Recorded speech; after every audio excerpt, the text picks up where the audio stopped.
Сәлеметсіздер ме? Бүгінгі сабағымыздың тақырыбы отбасы тәрбиесінің негізгі мәселелері. Сабақтың мақсаты отбасы тәрбиесінің жетекшілік маңызы мен баланың рухани дамуына ықпал етуші мәселелерді қарастыру. Әртүрлі отбасы жағдайында ата-анамен жұмыс жүргізу түрлерін меңгерту. Ата-анамен қарым-қатынас мәдениетіне тәрбиелеу. Бүгінгі сабағымыздың жоспары отбасы педагогикалық қатынас субъектісі. Отбасылық тәрбие ережелері, отбасымен жүргізілетін жұмыс түрлері деген мәселелерді қарастырамыз. Отбасы тұлға қалыптастырушы алтын бесік. Отбасының шағын мемлекет, тіпті күллі адамзат баласы алдында орны бөлек. Отан отбасынан басталады демей ме? Күн сәулесінің табиғаттағы маңыздылығы қанша жоғары болса, отбасындағы тәрбиенің баланың дұрыс қалыптасуына соншалықты маңызды. Белгілі тұлға Мұхтар Әуезов адамзат қалыптастырамын десең бесігіңді түзе деп, отбасының және отбасылық тәрбиенің біздің өміріміздегі маңыздылығын атап айтқан болатын. Отбасы белгілі қызметтер атқарады. Олар қайта өндіру, яғни бұл ұрпақты дүниеге әкелу, шаруашылық экономикалық, отбасылық жағдайда шаруашылықты дұрыс атқару және отбасының еңбекке жарамсыз тұлғаларын материалдық тұрғыдан қамтамасыз ете білу. Үшінші тәрбиелеу. Бұл отбасында ұрпақ әкеліп қана қоймай, соны дұрыс тұлға етіп қалыптасуына мүмкіндік жасау. Қарым-қатынас құру. Отбасындағы коммуникативтік қасиеттердің қалыптасуы арқылы біз басқа да қоғаммен, ортамен, басқа да адамдармен қарым-қатынас құруды үйретеміз. Қайта қалыпқа келтіру. Отбасындағы балалардың бос уақытын дұрыс ұйымдастыру, денсаулық жағдайына дұрыс қарау арқылы біз осы қызметті атқарамыз. Отбасы бірнеше түрлерге бөлінеді. Құрылымына қарай 3 әулетті отбасылар, 2 әулетті отбасылар, толық емес отбасы және көп балалы отбасы. Мұндағы 3 әулетті отбасы дегеніміз ата-әжесі, ата-ана және балалардан тұрады. Ал 2 әулетті отбасылар ата-ана мен балалардан тұратын отбасылар. Тәрбие стиліне қарай отбасылар әкімшіл отбасы, адамгершілік қатынас стилі қалыптасқан отбасы, либералдық стильдік қатынас қалыптасқан отбасы болып қарастырылады. Әкімшіл отбасы бұл тым қатал тәрбиені қолдайтын отбасы. Бұндай тәрбиені көрген баланың бойында қорқыныш сезімі қалыптасуы мүмкін. Ал адамгершілік қатынас стилін ұстанатын отбасыда баланың жеке басының ерекшелігін ескеріп, сонымен қатар баланың бойында өзімен теңдей қарастыра отырып тәрбиелеу қарастырылған. Ал либералдық стилдегі отбасы балаға тым еркіндік беру, баланың айтқандарын екетпей орындау, немесе баланың тәрбиесіне немқұрайлы қарау қарастырылған. Осы тәрбиелік стильдердің ішіндегі ең тиімдісі әрине ол адамгершілік қатынас стилі. Десек те біз адамгершілік қатынас стилін қолдана отырып, әкімшіл стильді, либералдық стильдің элементтерінде пайдалануымыз қажет. Педагогикалық психологиялық зерттеулер нәтижесінде отбасыларды мынадай топтарға бөліп қарастырып отыр. Бала қабілетін дамытуға мүмкіндік жасалған отбасы, балаға шексіз қамқор отбасы. Яғни қазіргі таңда біздің қоғамымызда осы балаға шексіз қамқор отбасылар негізгі мәселе болып отыр. Балаға шексіз қамқор болған жағдайда баланың бойында өзімшілдік қасиеттер қалыптасуы мүмкін. Бұл мұғалімнің үнемі өзіне ғана зейін аударуын талап етуі мүмкін.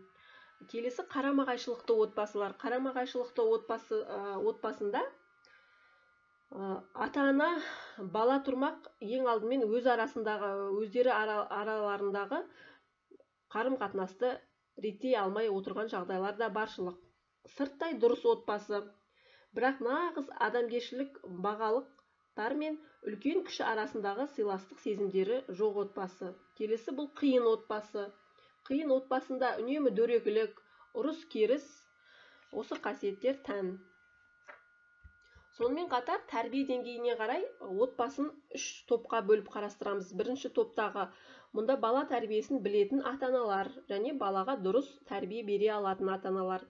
Екінші, балаға дұрыс тәрбиелеуге педагогикалық білімі жетпейтін ата-аналар. Үшінші топқа бала тәрбиесімен мүлдем айналыспайтын ата-аналарды жатқызамыз. Отбасында бала тәрбиесіне кедергі келтіретін біршама жайттар бар. Соның ең негізгілерін қарастыратын болсақ, біріншісі бұл нәсілділік. Яғни отбасындағы жағдайында баланың ата-ананың балалық шағынан бергі психикалық, жүйке және тағы басқа аурулардың балаға берілмеуінің алдын алу. Келесі, баланың болмыс тұрмыс жағдайлары. Және одан кейін отбасылық тәрбие мәдениеті. Жалпы баланың бойындағы бала тәрбиесіндегі кетіп жатқан кемшіліктердің ата-ананың өздері де кейде мойындап жатады. Келесі бейне материалда осындай ата-аналардан алған сұхбатты көруге назар аударыңыздар. Бала тәрбиесінде отбасы ішіндегі қарым-қатынастарда біз өзіміз байқамайтын көптеген қателіктерге жол беріп жатқанымызды білеміз. Оны біз әрі сол бала тәрбиесіндегі бір құрал ретінде пайдаланамыз ба, сондай ойда пайдаланамыз, бірақ оның қате екенін түсінсек те, бірақ сол құрал ретінде соны көптеп пайдаланып та кете береміз күнделікті өмірде. Оның бір мысалысына айтуға болады, өзінің қатарластарымен, үйдегі өзге балалармен салыстырмалы түрде оның жетістіктерін, оның кемшіліктерін, негізі кемшіліктерін көбінесе өзіне бетіне басып айта береміз. Оны былай о баланың мінез құлқына қалай әсер етіп жатқаны, содан о балаға тәрбиелік мән жағынан қалай әсер етіп жатқаны, онысына біз онша мән бере бермейміз. Ата-ананың баламен қарым-қатынасы, әңгімелесуі сол жеткіліксіздеу деп ойлаймыз, байқаймыз енді өзіміздің жағдайда. Енді көбінесе ата-анасы жұмыс басты, азанында жұмысқа кетеді, баласы сабаққа кетеді, кешке бір-ақ келіп бір кездеседі, ол көбінесе тұрмыстық жағдайда әңгімелер. Мектебіндегі жағдайы, баға алды ма, киімі бар ма, тамақ ішті ма деген сияқты. Енді осы төңіректе қарап ойлайтын болсақ, сол өсіріп жатқан баланың алдағы уақытта қандай тұлға болып қалыптасуына ата-анасының беріп жатқан бағыт-бағдары кемдеу болып келе жатыр деп ойлаймын. Ата-ана бала тәрбиесін тәрбиелеуде бір қорқыныш сезім пайда болады. Сондықтан болар баласын қатал тәрбиелегісі келеді. Яғни баласын қатал тәрбиелеймін деп шектен тыс қаталдық жасайды. Қателік жасаған баланың қателіктерін үнемі бетіне басып, сол қателікті ұрынбас үшін сол қателікке үнемі ескертіп отырамыз. Сондықтан баланың қатал да қатыгез, кекшіл болып өсуіне себепкер болып жатамыз. Ата-анам мені жақсы көрмейді. Менен гөрі үйдегі басқалар жақсы көреді, үнемі салыстырады. Ата-анам маған ұрса береді, олар мені жек көреді. Мен басқалар сияқты мықты емеспін. Үйдегілер маған солай айтады. Мен қызықпайтын нәрсені маған жасатқысы келеді. Ата-анамның мен үшін уақыты жоқ. Ата-анам мені түсінбейді, оймен де санаспайды. Мені кішкентай бала деп ойлайды, мен қазір үлкенмін ғой. Өзіміз көргендей, бейне материалда ата-аналар өз отбасында жиі кездесетін кемшіліктерді атап өтті. Өкінішке орай, қазіргі заманда осындай кемшіліктер әрбір отбасында жиі кездесіп жатыр. Отбасылық тәрбиеге басты назар аударатын ерекшеліктерді отбасылық проблемалармен шұғылданушы ғалымдар ұсынып отыр. Яғни атап өткен кемшіліктерді жою үшін мынадай бірқатар мәселелерге назар аударғанымыз жөн. Ең бірінші ол мейір мен сүйіспеншілік. Отбасында ата-ананың мейірі мен сүйіспеншілігімен өскен бала ата-ана тарапынан берілетін басқа әдістерді қажет етпей қалуы мүмкін. Яғни мейір мен сүйіспеншілік баланы дұрыс бағытта тәрбиелеуге үлкен көмегін тигізеді. Келесі бұл біргелкілік пен бірізділік. Тәрбие саласында біргелкілік пен бірізділік принципінің орны айрықша. Ешқандай бір уақытта, бір мезетте ғана қолданылған тәрбие әдісі біргелкі, бірізді қолданылған тәрбие әдісінің орнын баса алмайды. Келесі, бұл талаптар әділ болу керек және нақты уақытында орындалу керек. Кейде тәрбиеңізге көнбей жатқан баланы тосын жағдайлармен тәрбиелесеңіз, оны дұрыс жолға салуыңыз әбден мүмкін. Ал мүдделі күтім деп тұрғанымыз, кейде адам пендешілікке салынып, баланың бойында өзіміз қалаған дүниенің орындалғанын қалаймыз. Ал егер бала сол мақсатқа жете алмай жатқан жағдайда, баланың өзі де күйзеліске түсуі әбден мүмкін. Нәтижесінде жалпы отбасындағы тәрбие дағдарысқа ұшырайды.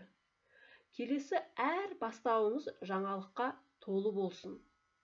Келесі, ниетті өтініш. Яғни кейде балаға талап қоюдан көрі өтініш білдіргеніміз дұрысақ. Отбасындағы өшпенділік. Егер баланың бойында, отбасымызда балаға деген өшпенділік, баланың ата-анаға деген өшпенділігі пайда болатын болса, онда отбасыңыз үлкен күйзеліске ұшырауы мүмкін. Өшпенділік жолын қалаған адам екі табыт арқалайды. Бірі өзінікі дейді Уайлд. Бала қылығына егесіп, оны қандай да жақсылықтан айырған әке мен шеше оған өшпенділік жасағаны. Бұл тұрғыдан осы мәселені аса маңызбен қарағанымыз дұрыс. Өмір тәжірибесінің күші әсерлілігі, яғни кейде біз баланы сөзбен тәрбиелегенше, бір рет үтікке қолын күйдіруге, мұрнын қанатуға, тізесін жарақаттап алуға рұқсат бергеніміздің кемістігі болмайды.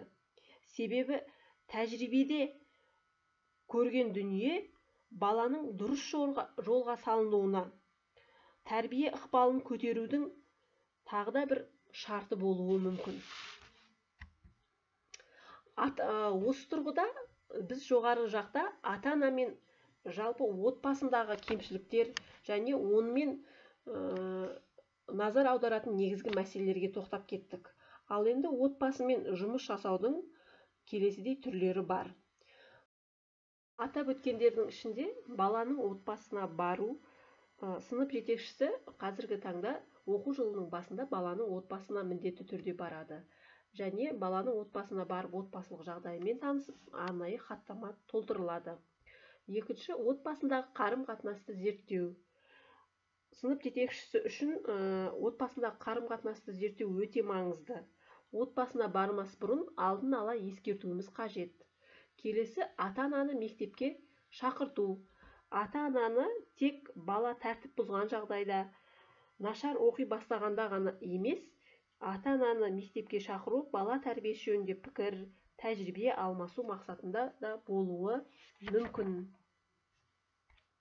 Рөлдік ойындар. Әртүрлі тақырыпта рөлдік ойындар ұйымдастырып тұруымыз қажет. Мысалы, бала мектептен келгенде, отбасы кеңесі сияқты рөлдік ойындар ұйымдастыру арқылы ата-ананың өзіндік іс-әрекетіне сыни көзбен қарауға мүмкіндік береміз. Келесі, педагогикалық білімдер университеті. Педагогикалық білімдер университеті жоғары оқу орны қабырғасында арнайы педагогтар ұйымдастырған бағдарлама негізінде құрастырылады. Педагогикалық университетте болатын сабақ баяндама, әңгіме, конференция түрінде жүргізілуі мүмкін. Бұл ата-аналарға бала тәрбиесінде педагогикалық қолдау беру үшін ұйымдастырылады. Келесі, педагогикалық пікірталас. Педагогикалық пікірталастың тақырыбы бір ай бұрын арнайы ойластырылып, зерттеліп, ата-аналар тарапына береді. Және бір айдан кейін мақсатты жоспарлы түрде ұйымдастырылады.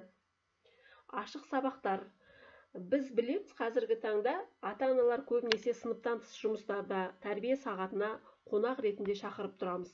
Алайда 90-ына бір рет, 2 рет ашық есік күндерін ұйымдастырып, ашық сабақтарға ата-аналарды қатыстыруымыз қажет.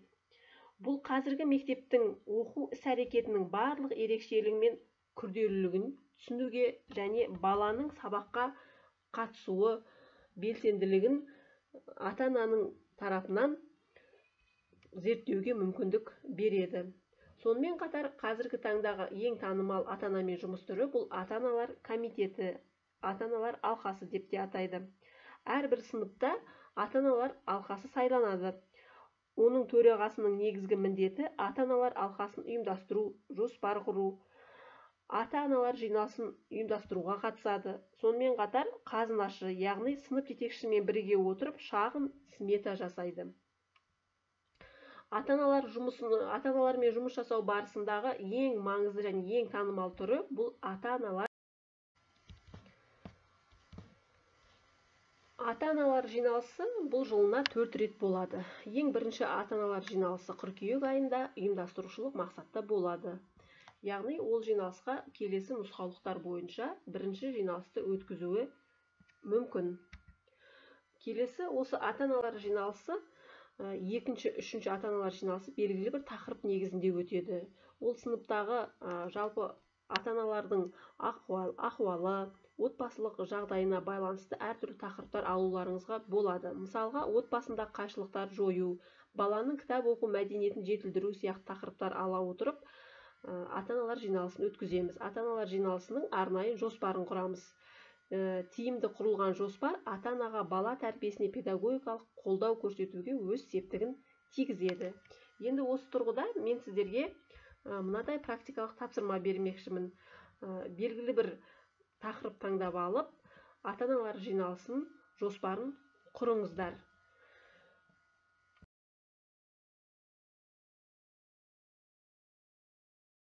Бүгінгі тақырыбымызды қорыта келе, ұлт өмірінің іргетасы негізін қалаушы отбасы болса, отбасының іргетасы бала. Ал бала бұл мемлекетіміздің болашағы.